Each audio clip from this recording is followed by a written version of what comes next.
Why don't you change? What prevents you? Ask that question most seriously and deeply. What's your answer? Why don't you change? You can do anything you want. You are bound by nothing. What are you passionate about? So let me explain.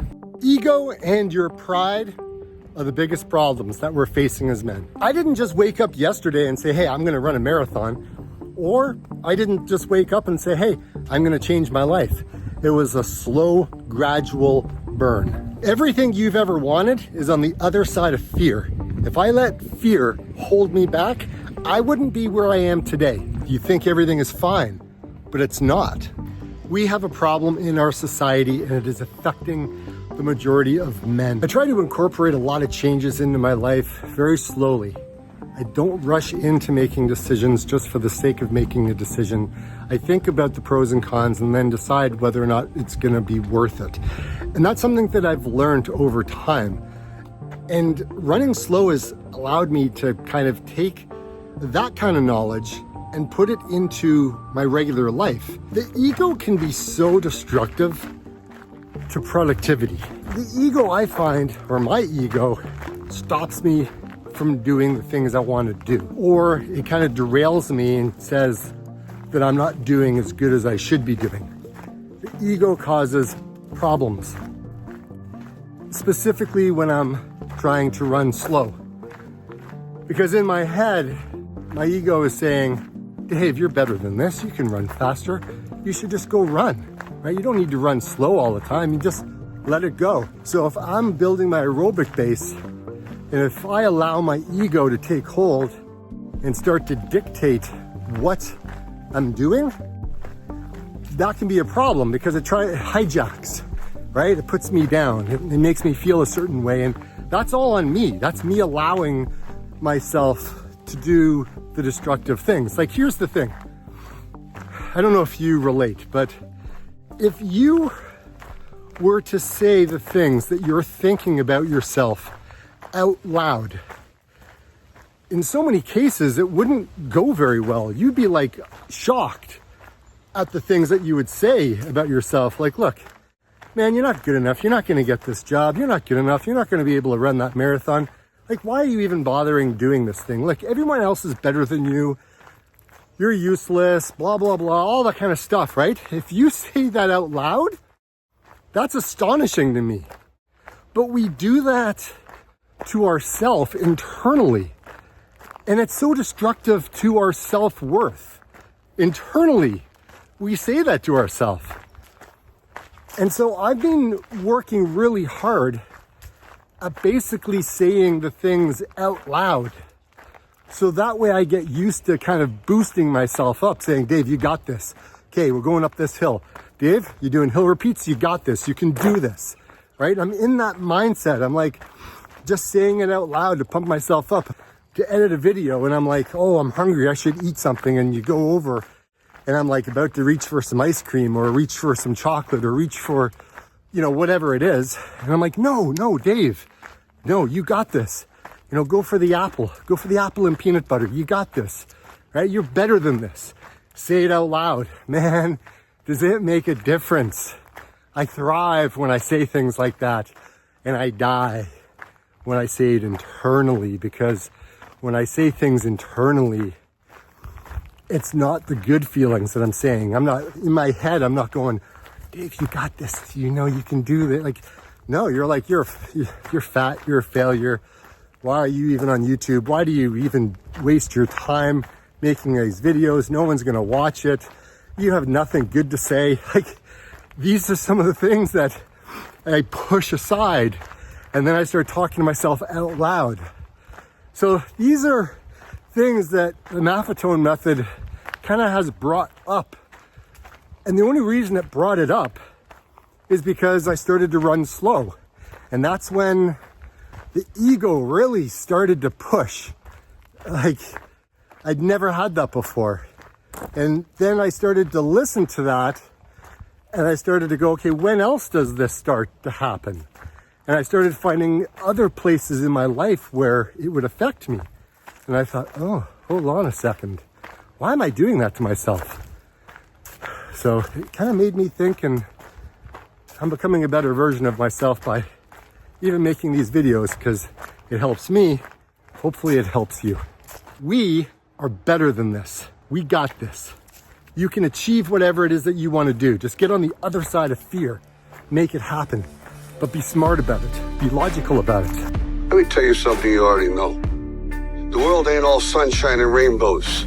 It's a very mean and nasty place, and I don't care how tough you are, it will beat you to your knees and keep you there permanently if you let it.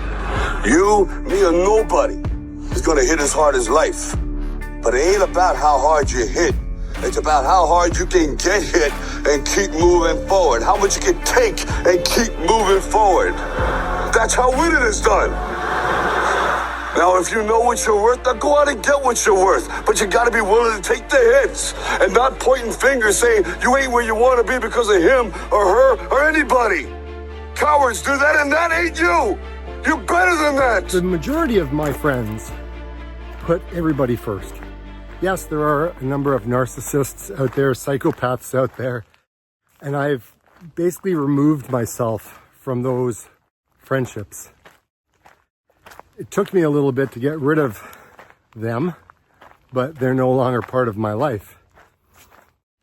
And I feel way better for it. And I think most of my friends, since they put a lot of energy into looking after their families, there runs a problem, because if everybody is all looked after at the expense of you, what do you got left? Right? Because if you're not playing with a full deck, we have a problem. And that's what I think, like I said, from my experience, what I had dealt with in the past. So recognizing that you need to make a change, having a friendship with somebody who you can have that honest conversation with without judgment is very rare.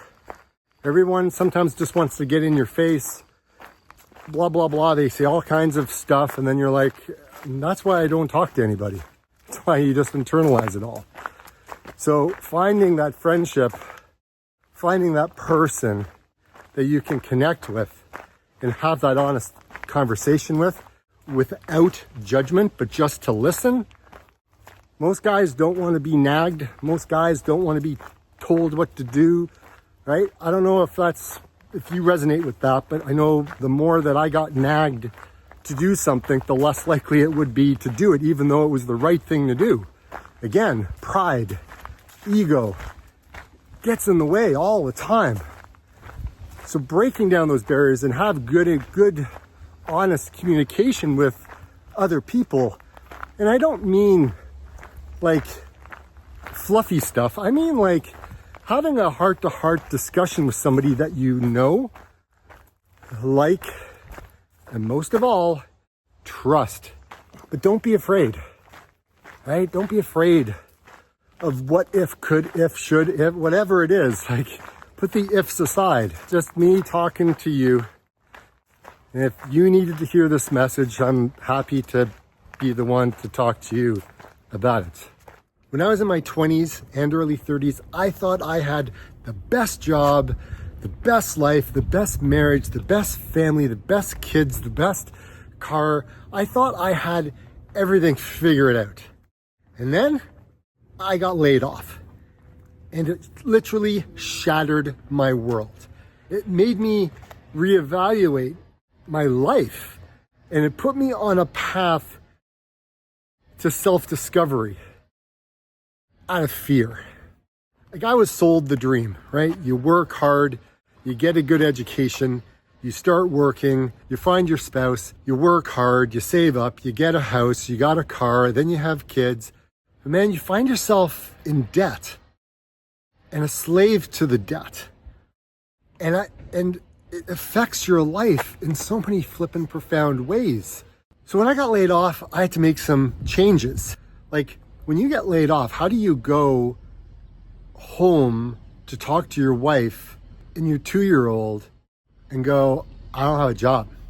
I felt so sick to my stomach. I felt humiliated. I felt inadequate. My insecurities started to redline. I was not in a good place. And I don't think anyone is in a good place when you go through something like that. After a lot of tears and after a lot of self-evaluation and time, I kind of got back up on the horse. I started doing what, trying to find another job. And I did. I started doing some other work, but the fire was already lit. So let me explain. My grandmother was a wonderful person. She taught me how to play the game Monopoly. She understood that the name of the game is to acquire. She would accumulate everything she could, and eventually she became the master of the board. And eventually, every time, she would take my last dollar, and I would quit in utter defeat. And then she would always say the same thing to me. She'd look at me and she'd say, "One day, you'll learn to play the game." One summer, I played Monopoly with a neighbor almost every day, all day long. We'd play Monopoly for hours. And that summer, I learned to play the game. I came to understand the only way to win is to make a total commitment to acquisition. I came to understand that money and possessions, that's the way that you keep score.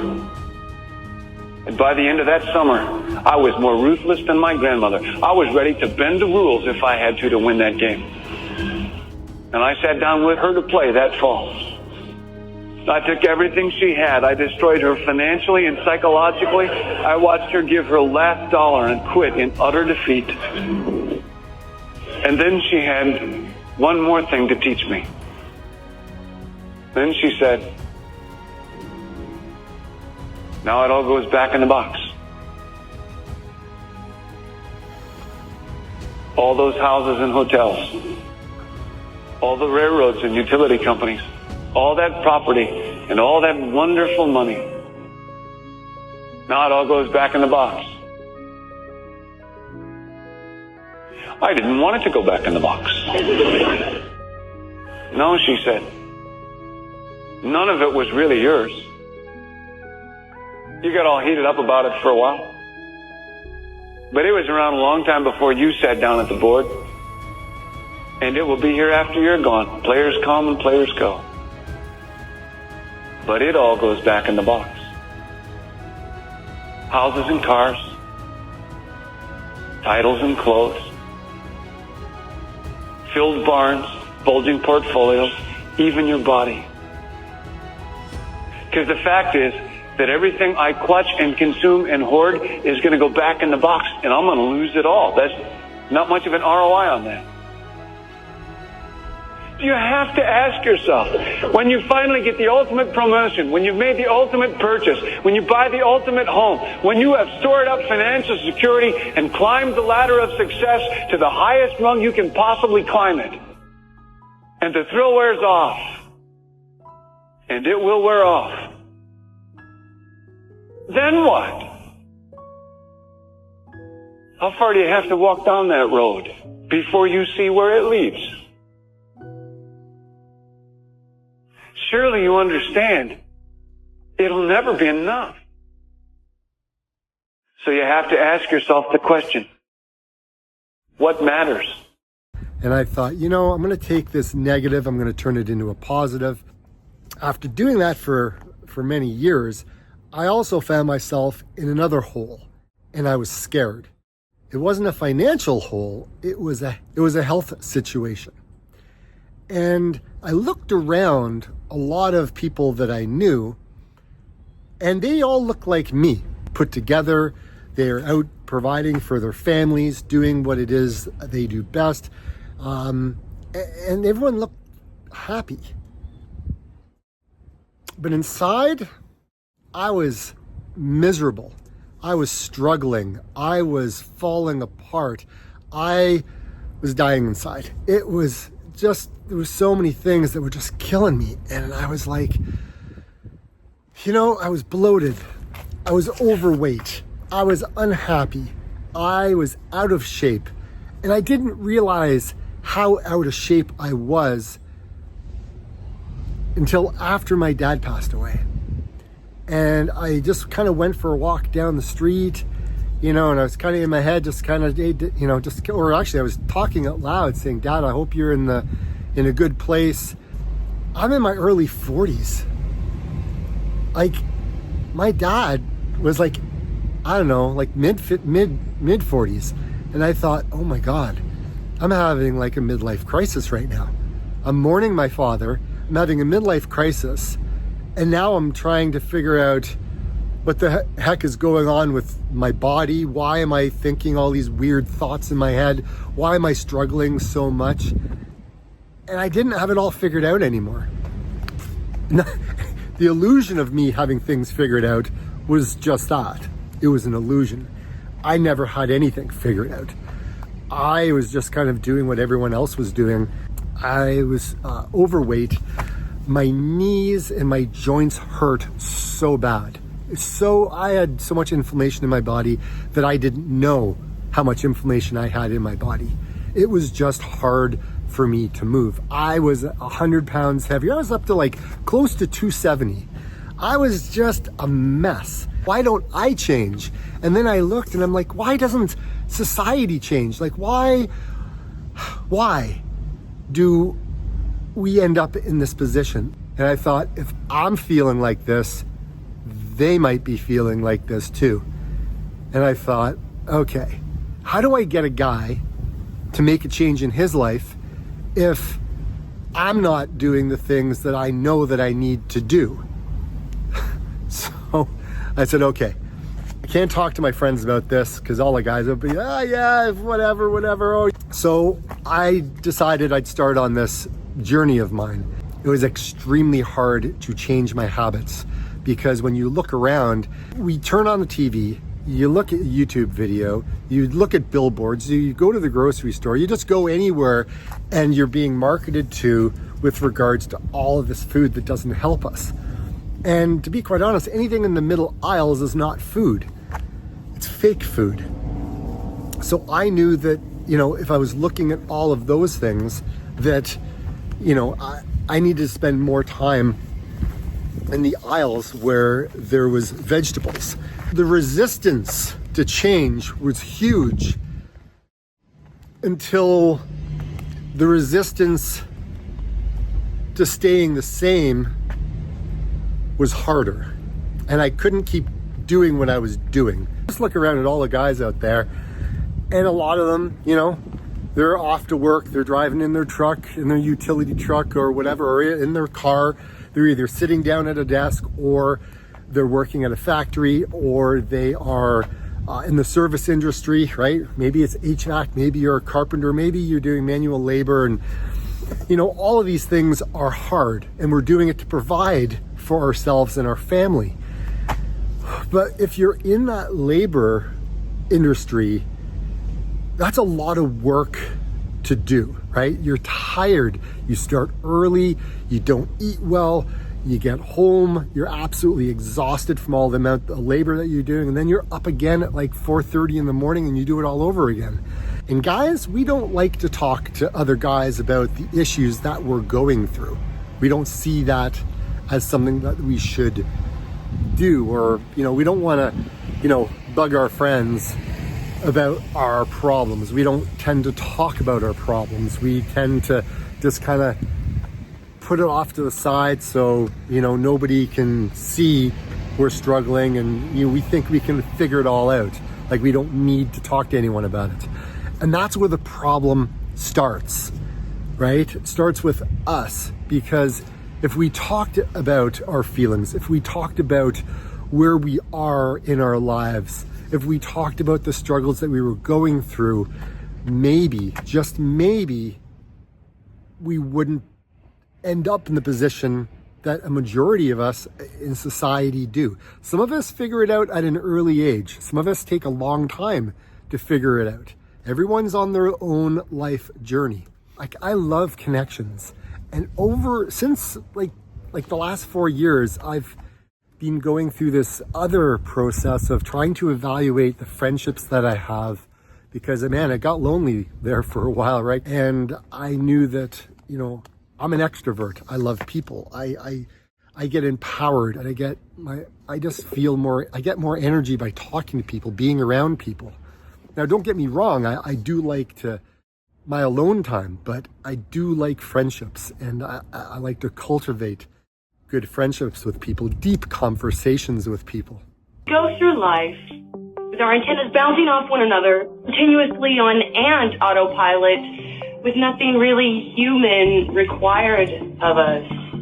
Stop, go, walk here, drive there.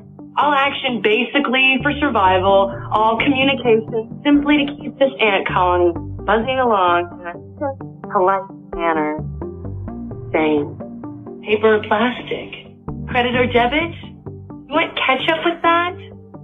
I don't want a straw. I want real human moments. I want to see you. I want you to see me.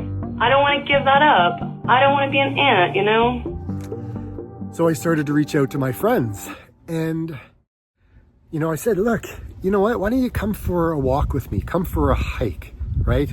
Maybe work your way up to a run, right? This is before I was biking. And a lot of them just kept saying, no, I'm not ready. You know, no. Let's just go for coffee. Let's go for, you know, a bagel or something like that. And that's kind of where it would end up. And then you end up just sitting all day with work, and then sitting again, having a coffee, and then sitting to drive home. And we're just like not doing anything for ourselves. So I started to institute walk and talks. Like, let's meet up for coffee. We'll take it to go. And then we can walk and we can talk. Like, let's catch up. Let's talk about stuff, what's going on in our lives, right? Like, let's have a therapy session, man to man type of thing, right? And it was very hard for a lot of my friends to do because they didn't want to talk about their issues. They didn't want to acknowledge them. They saw it as a weakness. Now, and then when they did start talking about it, they felt better. And then they were more open to more suggestions. So when you talk to them about changing their life and eating better and exercising, like let's run, let's go. My arm is so sore. This hand is absolutely painful right now because I'm going to talk about this a little bit later in today's video, but man, I'm in pain right now.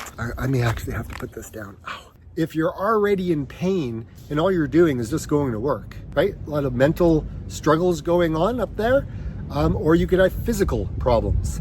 And I said, it's no difference. So what are we going to do about this? And so for me, I made that change. I started to get out. I started to run slow and surely and work my way up.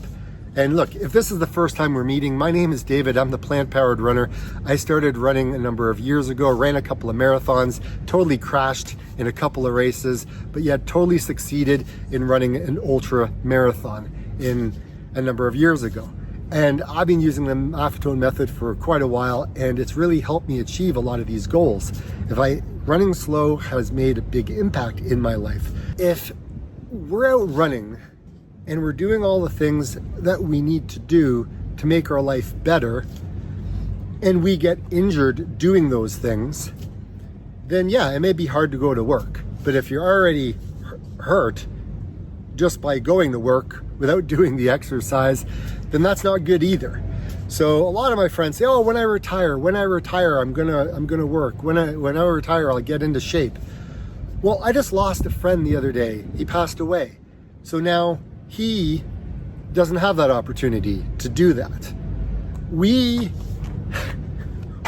can go at any time. So if everyone just keeps putting things off for retirement, and then retirement never comes for some of us, then what do we have? Like I don't know, man. I don't know where I go with that. But what I do know is that change is hard. It's an uncomfortable position. And so if I didn't change, I'd be bigger than a house. I'd be sicker than I don't even know if I'd still be here. You know what I mean? But here I am, doing the things I love to do to better my heart, to better the muscles that I have, to make this a little bit better, to maybe inspire you to get out and run, to get out and exercise, to get fitter, to be stronger, to be a better version of you, if that's what you're looking for. Or maybe you are that person who's gonna say, hey, I'll just wait for retirement, thanks. And that's perfectly fine. All I'm suggesting is maybe we talk to one another a little bit more. Maybe we care a little bit more than we have. Maybe we have to look out for our friends a little bit more. Maybe we just need to look after ourselves. And then if we look after ourselves, maybe others will look at us and go, wow, look at what he did. Maybe I want to do that. And then they come and they just start this whole transformation for themselves. I could live in a bubble, but I wouldn't be happy. I get injured. Yeah, it sucks. I'm not happy that I'm injured, but guess what? I'm alive. I know it's always good for me to talk about these things because I got big shoulders. I can take it in the comments. If anyone wants to sling some negative stuff my way, go for it. I don't care, right? It is what it is. I'm an open book. I share, and I just want to help others. So if you've made it this far in the video, it would be great if you could like the video, make a comment, share it with somebody who you think could benefit from this. There is one thing that overcoming fear has allowed me to do, and it's to discover new places. It's about adapting. It's about finding things that you love to do. This is one of the things that literally brings so much peace to my life, is a little bit of time next to the water. Find your passion and follow it. And if there is anything I have learned in my life, you will not find that passion in things. And you will not find that passion in money. Because the more things and the more money you have, the more you will just look around and use that as the metric, and there will always be someone with more. That passion will be grounded in people, and it will be grounded in the relationships you have with people and what they think of you when your time comes. And like I always say, get out and run. See you on the next one.